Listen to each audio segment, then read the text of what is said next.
पहला। हाँ देखो, आपका जैसे कि सेंटर ऑफ मास की कंसेप्ट क्यों पिक्चर में आई, तो सबसे पहली बात यह है कि आपका जो F equals to M A होता है।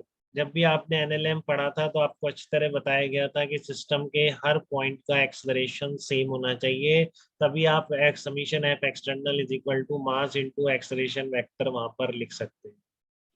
ठीक है, अगर हर पॉइंट का एक्सलरेशन सेम नहीं है, इधर उधर जा रहे हैं पार्टिकल्स, तो आप F equals to M A नहीं लगा सकते थे। बट इतना इंपॉर्टेंट लॉ है कि लोगों ने चाहा कि हम किसी भी सिस्टम पर इसको अप्लाई कर पाए, चाहे से कितने भी एक्सलरेशन इधर उधर जा रहे हो। ठीक है, तो वहीं से ये concept of centre of mass निकल के आई है। इसका सोलो पर्पस दुनिया में आने का मैंने बता दिया है, इसको कभी भूलेंगे नहीं, तभी आप सेंटर ऑफ मास और सेंटर ऑफ ग्रेविटी को रिलेट कर पाएंगे और इनमें डिफरेंस भी समझ पाएंगे। ठीक है ना, सेंटर ऑफ मास के पिक्चर में आने का एक लौता पर्पस यही है कि मैं F equals to M A किसी भी सिस्टम ऑफ पार्टिकल्स पर लगा पाऊँ, और कोई पर्पस नहीं है इसका। ठीक है, क्लियर है। पर्पस इसका आने का क्या है कि मैं F equals to M A आपका बिल्कुल किसी भी सिस्टम पर लगा पाऊँ, ठीक, चाहे से उसमें पार्टिकल किधर किधर भी जा रहे हो। ठीक है, बट स्टिल मैं उस पर F equals to M A लगा पाऊँ, तो सेंटर ऑफ मास इसलिए पिक्चर में आया।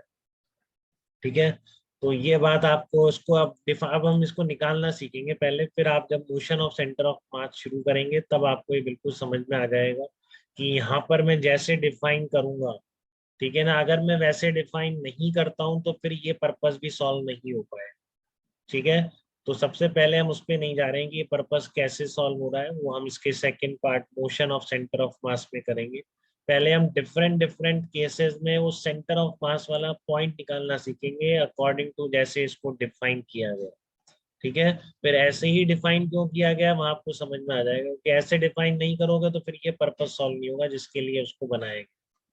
ठीक है, तो यहाँ पर हमारा सबसे पहला टारगेट क्या है कि हम डिफरेंट डिफरेंट जो पॉइंट्स हैं, ठीक है, डिफरेंट डिफरेंट जो सिस्टम है, ठीक है, उन सब का सेंटर ऑफ मास निकालना सीख लो। ठीक है, तो method of finding out centre of mass में चार मेथड रहेंगे। Centre of mass of particle, पहली डेफिनेशन, फिर ओरिजिनल डेफिनेशन इसमें हो जाएगी, फिर आगे तो उससे निकलते चले। ठीक है, बट ये चार आप बहुत ही इंपॉर्टेंट मेथड बोल सकते हैं जो आपको यूज करने पड़ सकते हैं सेंटर ऑफ मास को निकालने के डिफरेंट डिफरेंट केसेस। ठीक है, तो सबसे पहले आता है आपका डेफिनेशन। क्या डेफिनेशन, डिफाइन कैसे किया गया है किसी भी सिस्टम का सेंटर ऑफ मास। तो मान लीजिए this is a system of N particle. ठीक है, और सारे पोजीशन वेक्टर्स आपको पता है, यहाँ पर पार्टिकल्स के पोजीशन वेक्टर दे रखे हैं R1 R2 Rn vector. these are the position vector of these point masses। ठीक है, तो अब आपको सेंटर ऑफ मास का पोजीशन वेक्टर निकालना। ठीक है, आपको सिस्टम के सेंटर ऑफ मास का पोजीशन वेक्टर निकालना। ठीक है, तो आप कैसे निकालोगे सेंटर ऑफ मास का पोजीशन वेक्टर, तो ये डेफिनेशन है बेटा, ये डेफिनेशन है। ऐसे ही क्यों डिफाइन करा वो आपको समझ में आ जाएगा वहां पे जब हम question of centre of mass शुरू करेंगे। ठीक है, पहले डेफिनेशन याद कर लीजिए, इसको मत भूलिए कभी। पहली डेफिनेशन है किसी भी सिस्टम के सेंटर ऑफ मास। मान लो सिस्टम में n पार्टिकल्स हैं, तो n पार्टिकल्स के पोजीशन वेक्टर्स आपको पता है, तो उस पूरे सिस्टम का सेंटर ऑफ मास का पोजीशन वेक्टर क्या निकल के आएगा, m1r1 plus m2r2 mn upon total mass. This is the definition of that centre of. ठीक है, तो इसको आप ऐसे भी लिख सकते हैं, summation M I R I vector upon summation M I.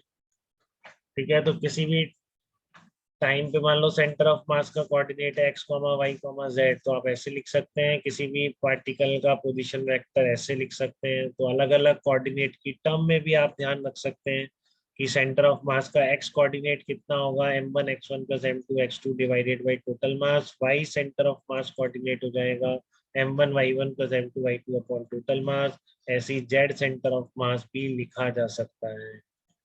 ठीक है, तो ये डेफिनेशन ध्यान रखिए, फिर आप प्रैक्टिकली हम ऐसे कर सकते हैं। तीनों कोऑर्डिनेट पता है कई पॉइंट्स के, सारे पार्टिकल्स के, तो उस पूरे सिस्टम का आपने सेंटर ऑफ मास लिख दिया। ठीक है, तो दिस इज द सबसे पहले यही ओरिजिनल डेफिनेशन, यही सेंटर ऑफ मास है, आगे का सब इससे लिखिए।